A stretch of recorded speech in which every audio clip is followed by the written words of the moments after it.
We were out in the first part of the storm. We were 180 miles east of Gloucester. We were fishing on a boat called the Corey Pride, a dragger. And we didn't really want to come home because we had to come home for 180 miles, but the forecast of the storm was so intense that we actually steamed home. And we came home in like side 2 in a 25-foot sea. And it was a very, very uncomfortable ride. You can just picture the boat just going right over on its side like this and just kind of surf and then come back. But they were forecasting 50 to 60-foot seas the next day. That's fun. You can hear that.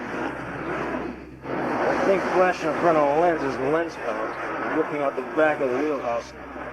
Lens cover is blowing.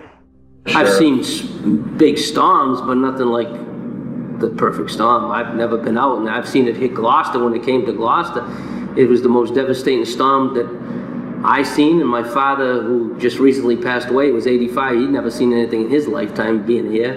And my grandfather was a fisherman. My father's been a fisherman, and I've been a fisherman, third generation. I've never seen anything like that. That magnitude of water and wind coming destroyed all our back shores where we have big roads were wiped out. I mean, I never seen that kind of devastation in my life. I've been here all my life, 55 years I've lived here.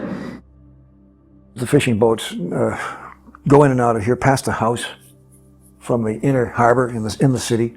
They round out around the point here and head off to as far as the Grand Banks, off of Newfoundland. And they've been doing it ever since the early part of the 17th century for almost 400 years.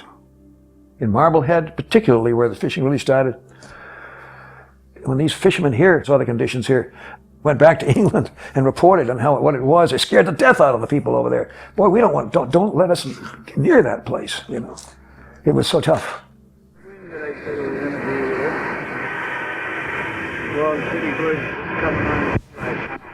If they think they can beat the storm home, that's when they get in trouble sometimes. They try to beat a storm home, or they wait to the last minute to leave because the fishing is good. When you try to run from a storm, you're gonna get it. You're gonna get it good. We came in late that night, and there's been a few times where I've come home for the weather and we haven't gotten the weather. So I just wanted to go down to see if I had made the right decision. And when I walked, I only had to walk maybe 300 or 400 yards, and I just couldn't believe it. You know, the seas were coming in. There's a breakwater across the street from my house that's probably 40 or 50 feet high. The waves actually took a 20 or 30 foot section of probably 2-ton pieces of granite and completely just took them right off. They were gone. It was a big chunk gone right out of it.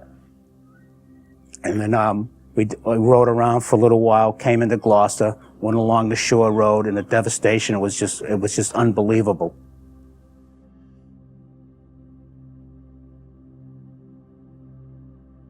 Was the biggest swell that I've seen here in my lifetime. Of 40 years of walking to the beach every day and looking at it. Lost a ton of lobster traps, tore the hell out of the gear, and we had a solid 35-foot groundswell coming in here. 35 feet, solid. As my shift progressed, the ocean was just taking boulders almost the size of cars and just throwing them up on the roadways. We had to evacuate people from homes who lived along the shore. Some of them didn't want to leave their houses. Some of them didn't want to leave their houses even though part of their house was already in the ocean. It was just an unbelievable scene. I'll never forget it. Well, I was living in Gloucester in 1991 on a house that sort of overlooked the harbor, and I was home writing one day and looked out the window, and the harbor just looked crazy. It's a really strange sound going through the phone lines. The wind was really picking up, and I saw these enormous waves coming in, 30-foot waves breaking off the back shore and destroying these houses. I rode around the back shore with a friend of mine, and we looked out, and I just said, man, I am glad that we are home. And he says, yeah, well, don't forget, because the boys are still out there. And I go, oh, yeah, that's right. Those guys are out there. I said, that must be ungodly. There's basically 3 storm fronts all colliding and all of them hitting at the same time, creating the worst storm in recorded history. And Sebastian Junger wrote a book about it. What made it a sort of a perfect storm is that instead of going out to sea the way most storms do, this one went out into the North Atlantic and stopped and turned around and came back. It's called a retrograde, and it doesn't happen very often.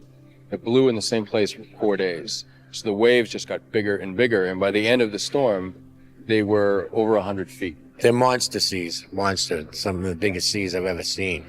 And you knew it. There's pictures where there's actually green water breaking the bow. When you see green water, you know you're in for some trouble. What was great about the book was that we learned about fishing, and we learned about a lifestyle that we didn't understand, and along the way we grew to like these characters. That's an important moment now, that we push in, and she says, home safe. And she says, home safe. And maybe you turn, let me see, I want to see the Andrea Gale there in the background. I find it a fascinating thing out there at sea. There's something about it, something mysterious out there, what probably nobody can really describe what it is, but it has no limitations. You go out there and your thoughts and dreams can go forever instead of banging right into a mountain. Billy Tyne is the captain of the Andrea Gale. He was a good fisherman. Bobby's the guy who loved to fish, loved the idea of being out there, but also has, this conflict because he's very much in love with somebody on land. It's a very unique situation, that kind of waiting. And there's a huge legacy, legend, lore about that here locally in Gloucester and for all of the families. It's very stressful to a relationship. This is the story of the worst storm disasters of the last century. I had the feeling, oh my God, how can you ever do that? You cannot go out there and shoot in this kind of weather, and that was the main thing, to make it really realistic. How do you do that? Big problem. On the other hand, we are all kind of adventurous. We all want to find out, is there a new barrier you want to go over and cross, something what's never been done before? As soon as I got here, I felt like, man, I wish we were shooting the whole movie here. I don't know, the place feels haunted or something. I guess it's because, they've been fishing here for hundreds of years. It was like a novel come to life, which was really astonishing. Without exception, everyone in the cast has a kind of humility towards the experience of these people. Rolling cameras, background action! Go! Everybody that knew anybody or that had gone to school with anybody on that boat pretty much showed up to see what we were doing with it and if we were doing a good job. It's probably the biggest thing that ever came to this town. We were embraced with open arms. We're also hiring many local people, and we run into them in restaurants and in bars. Everybody has a story. Everybody knows this story, and most of these guys have shipped out or been around the Andrea Gale and the docks all their lives. They're feeding us constant ideas. It keeps it authentic. The boat stuff, now what we're doing is actually landing at the docks with the Andrea Gale and the Hannah boat. I know you've all done a lot of different things. Anybody have that real experience? Yeah, very much so. Yeah, you come in 5 feet, 4 feet, 3 feet, gotta go a little that way. Is that what they did? Yeah. All right, that's what you did. Professional deckhand. I like it. These are real people. I want to be as truthful as I possibly can. I went to the Crow's Nest a couple of weeks before the production had come to town, and I met Bobby's brothers and sisters and his mom. He just came down to the Crow's Nest one morning to meet us. My mom was there, and my nephews, and my brothers. And we just kind of all hit it off. Mark's a sweetheart, I don't think they could have got a better guy to play the part. Last night he was in, and he even helped us out at the door. He was checking IDs for us.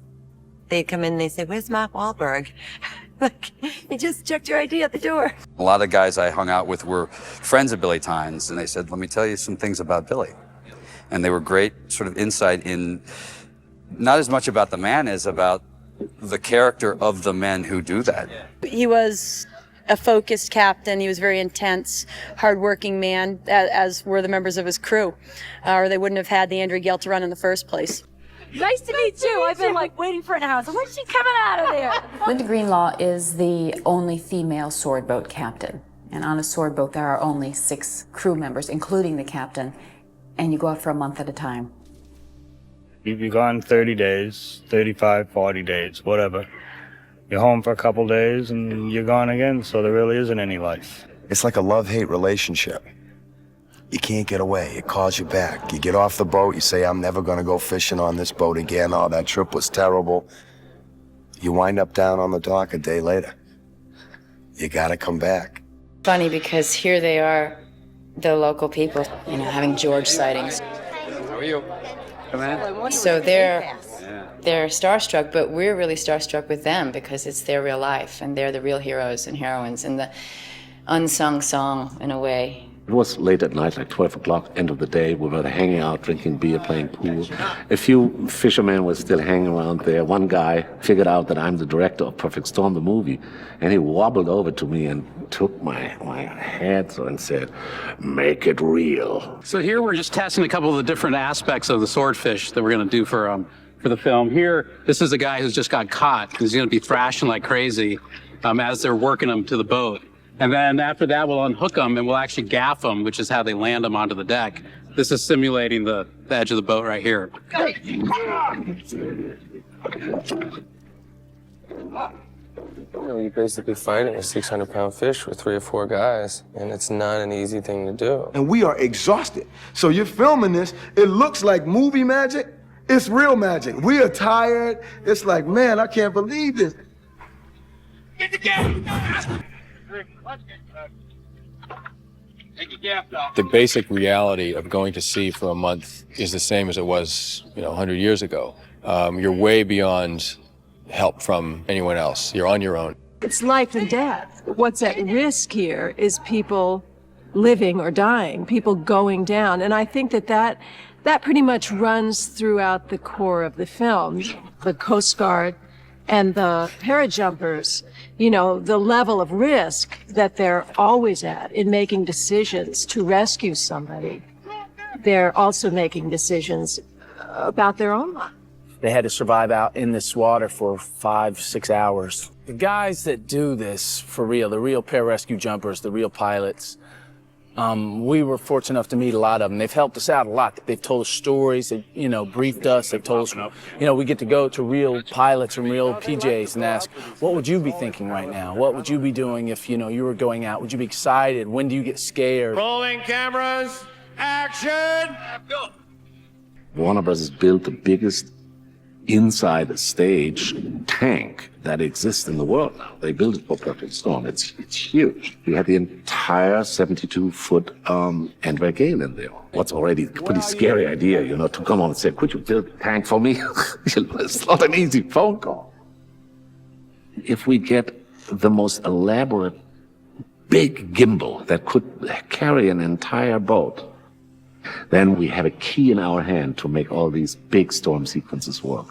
And they put a boat on top of a gimbal with 360 degrees of blue screen.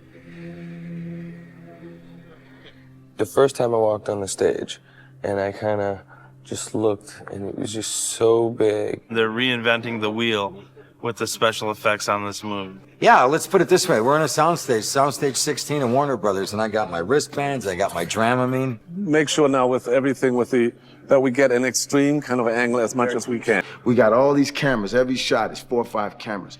And we get back on the boat, and the first day back, you feel just like you felt when you were in Gloucester out to sea. First thing that happens is 2 wave makers start making the waves in the tank.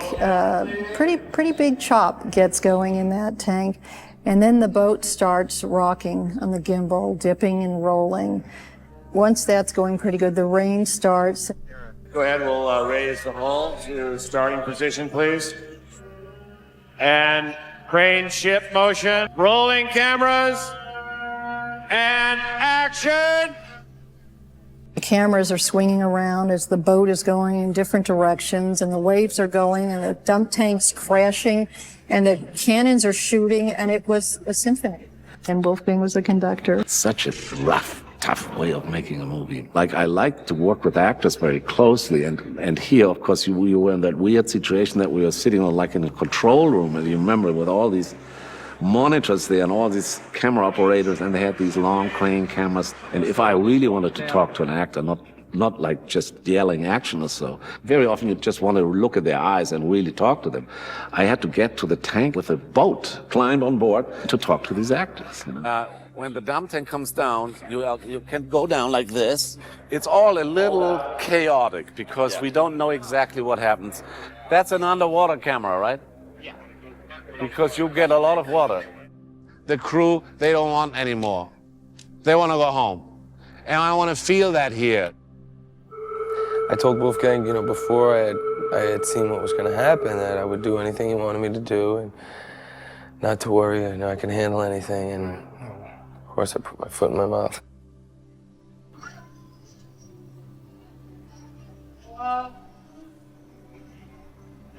Refill.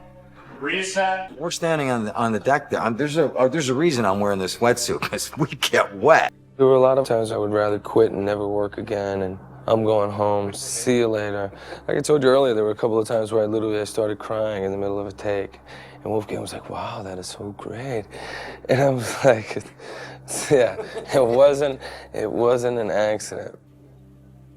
You had these cable bolts and a harness. And if you weren't wearing them, you know, you got knocked off.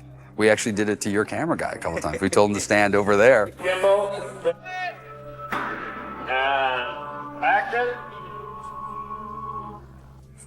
It was fun. It feels so good, doesn't it? But Mark and I did a scene where we're in the wheelhouse, and it's a real, you know, dramatic scene. The two of us are yelling at each other. A real trooper, Mark was. He was so sick that every other sentence he would say a line, and then he would go, "Wah!" I was just hoping that he would get all of his lines out before I threw up on him. I found real excited partners in ILM. You know, the George Lucas company in San Francisco, who are the best, I think, in the business when it comes to visual effects. I think the harshness, brutality of the sea really is the emotion we were meant to convey and was re-emphasized by Wolfgang. The big problem digitally is now to combine the real water of the foreground with their digitally created water for the entire sea state in the background. The connection with it. It's great to take a real story and sort of interpret it that way. I think it's a great way of storytelling, and I think it really, you know, the reality of it kind of drew a lot of us to that story. So you're focusing on the foreground, the people on the boat, but then suddenly a lightning strike in the distance just shows you the whole ocean out there. It's very important. Like right here is a good example. So we show a lightning hit back there on that wave. Or here, you know, you see a little bit of a wave over here that has been added. And then on this other side here as well, you know, we show just doing some lightning frame, sort of like showing the monster in the background behind us. Where does our water stop and theirs start? And that it looks like seamless, and that you don't feel any difference. ILM found a way to make that totally work. It is unbelievable. So you will never ever see it in perfect storm. What's the real foreground water? What's their water? And because of that, an audience is in for a real event. What I've done is I've made a decision not to just write seafaring music, but to really sort of set up very warm, human type themes at the beginning of the film. When they come back from the ocean at the first, and the families embrace them after having been at sea for so many weeks, etc. And I really play up the warmth of all of these families, the Americana feel of these Gloucestermen working. And it makes it that much more poignant at the end of the movie when you play the same music, but your people aren't there. They've all perished. It's just a terrific challenge as a composer. You don't often get those kind of vehicles. I've known Wolfgang for quite a long time, and I was dying to do this movie. I can't really do anything until he's sort of got stuff to see. And you kind of get an idea by seeing a rough cut, a rough assembly of all the shots. And the movie's, you know, 3 hours long instead of its released length of 2 hours and some odd minutes. But you're getting an idea of how the emotions are, what the personal stories are. And he and I start working like that, and then I start still very roughly going home and start getting ideas for themes. And that usually happens quite quickly. Then I'll play the themes for Wolfgang and try and give him an idea of how they'll be used and the different textures, all on a piano. I don't use synths.